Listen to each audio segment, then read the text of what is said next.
Yo, Kaz, what's up, man? I just want to give you a quick shout out. Tell you, you are on point with all this, man. I get so tired of these guys using software. Hey, software is cool. It is a tool. Problem is, you got these cats out there that, like I told you before, man, they couldn't mix a bowl of grits. They couldn't mix, it don't matter. They can't mix. They can't read directions and mix. You need to hone your skills and learn how to mix music and know your music before you go using these automatic programs. And I got these guys in Atlanta. They use, I don't even know what they're using. They might be using Mixmeister, Pro DJ, what do you call it, PC DJ, which, I'm not an advocate of the auto mix stuff. Yeah, if you are a schooled and seasoned professional and you want to throw it on there to get the crowd hyped or go to the bathroom or, whatever it is, that's cool. But what kills me, and I had a buddy of mine, and I'm gonna put him on the spot, DJ Scotty, and I won't throw the DJ under the bus that did this, although I probably should. Had a program, actually had a compilation CD or a pre-mix CD from a cat that he knew that actually did the mix, and he was up there playing like he was mixing and scratching, and you couldn't see the guy because of the way the booth was set up. The thing about it was, is the manager and all the people in the crowd that worked there knew that he couldn't be doing this because the mixer wasn't even hooked up properly.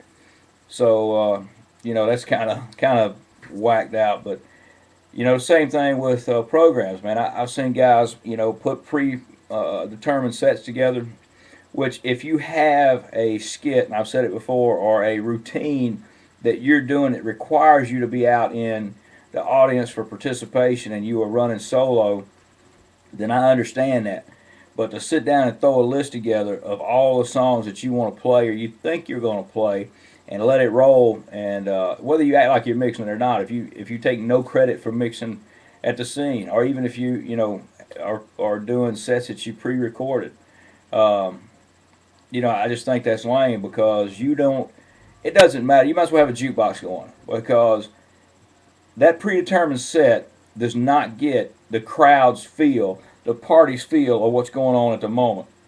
So no matter how, you may have a set that you recorded or whatever, you wrote the track list down and it just blew this one party up. It was off the hook, crazy. People were having a blast, and you were like, man, this is so dope. I got to do this again.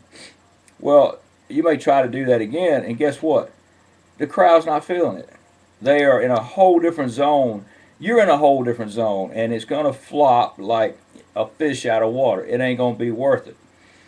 And then what happens? You get that reputation of being that DJ that can't DJ, and you're using software, and you're making anybody else with a laptop look bad because these quacks think, hey, I got a laptop, I can be a DJ. Well, you get a laptop with about $10,000 worth of equipment, and you might have a start at being a DJ. But you still ain't gonna be all that. If you can't read a crowd and you don't know music, you're not gonna be able to do it. I'll have a slamming set with some new stuff, throwing some old school. We all do that. We mix it up. Hell, half the new stuff out there is using, samples and backbeats from music from 30 years ago, 40 years ago. And people, these young bucks today, they don't know it. They ain't got a clue. Why? Because they have not studied music. So yeah, I'm getting kind of on a rant. I was not even gonna post this because I got work to do. I need to be doing. But it kept sitting in me and sitting in me, and I was like, man, I gotta support Kaz and give some props out there from the ATL. That all of us are not like that as far as using software. I mean, hell, I use Serato. I talk about it all the time. I get out of control with Serato. You know what I'm talking about? But it's how you present yourself, and if you are not feeling the moment, then there's no way you can throw a good set out there.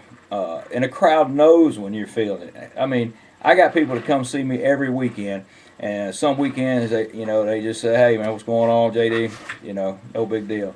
And then there's other weekends they come to me and they just, man, you blew it up tonight, blah blah blah. It was better than last weekend, or that's the best I ever seen, or whatever.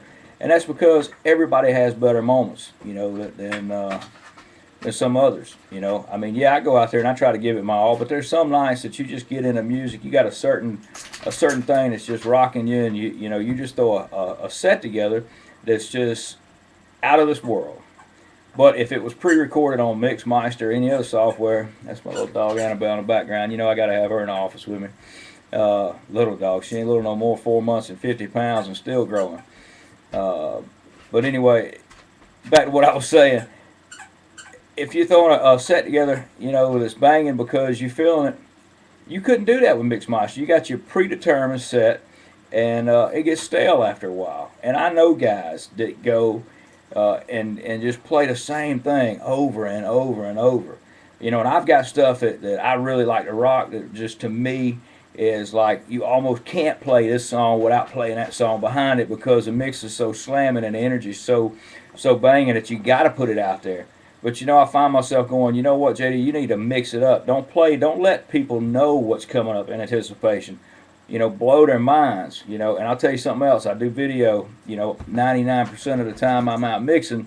In the clubs, I run video, and the problem with that is, you know, the little thing pops up and says what song's coming up, and I got some mix services that I think are the best in the business, and they even delay putting that up. But I may be running, you know, overlapping two videos for, you know, anywhere from 36 to 72 beats, and you got these tags running over. So I know at the Mobile Beat Convention, and big shout out to everybody that went to Mobile Beat Las Vegas. There was some guys talking about how they could get rid of those. I forget what they call them now, cryons or whatever it is.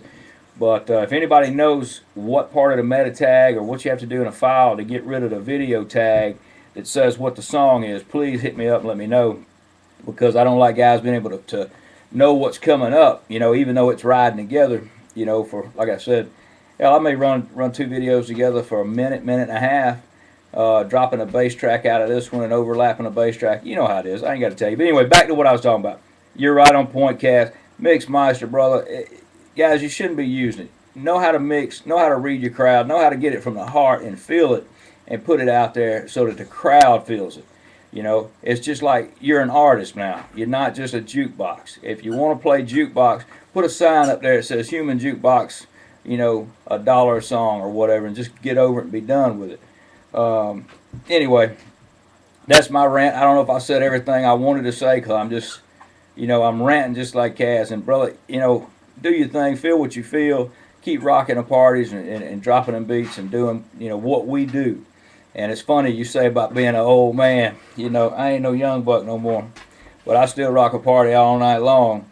And you know, I hope one day to get up there and hang out with you guys and Gil Boogie, you know, all y'all up there kicking it in the Northeast.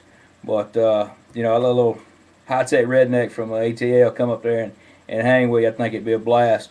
Throw down some crazy beats and mix some tracks. But anyway, young guys out there, old guys, it don't matter. If you're using these automatic programs, stop and reevaluate yourself. You know, record yourself and show that, you know, you're not putting on a performance, man.